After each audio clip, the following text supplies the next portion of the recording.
Hello, it's Polish Paul VR, welcome to the channel, and it's time to do freshest PSVR news in the village. Today we are starting from the Undead Citadel and gonna give you some latest information about the game. As we know, sadly it got delayed to Q3. Q3 is now, so you can expect it anytime within 3 months.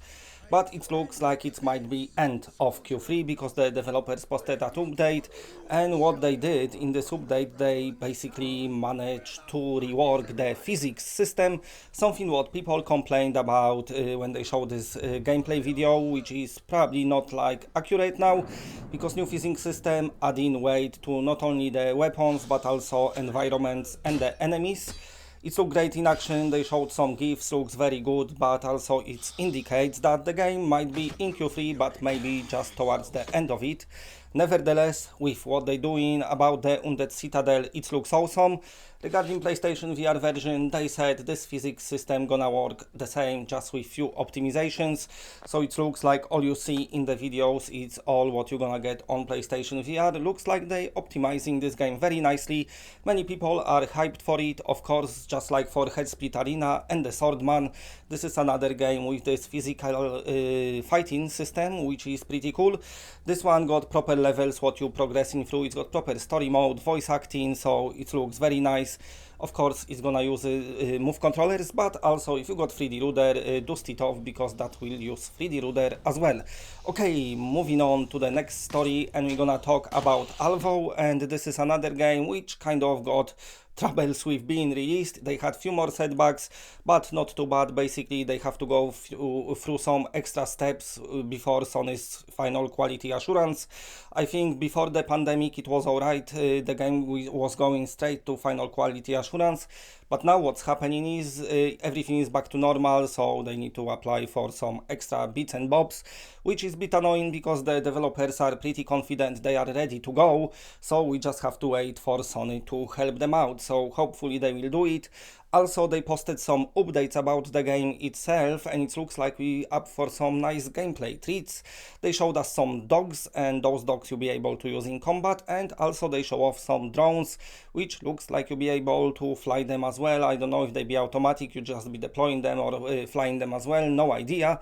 But nevertheless, they mixing things up and everything looks better and better. We already saw in past this little remote bomb, what you controlling, like a little car, RC car. So yeah, Alpha looks good. Hopefully they will manage through all their struggles. It's kind of, they don't have luck with publishing on PlayStation VR, but it will happen. They really want you to put your hands on this game. So hopefully it will happen very soon. Before anyone asks, Alvo uses move controllers, DualShock and aim controller. So it uses all the controllers, just so you know. Okay, and moving on to another very good looking shooter, the one I am very excited about as well, and I want to talk about the Solaris. The developers keep doing their questions and answers on their social media, and we found out a bit more about this very promising upcoming first person VR shooter. So first of all, something what Firewall was missing and something what Firewall players crying for: dedicated servers. The developers saying yes, Solaris will support them, so that's nice. Another thing, respawns, yes, they're gonna be there as well. Once you die, you respawn straight away back in action, so that's pretty cool.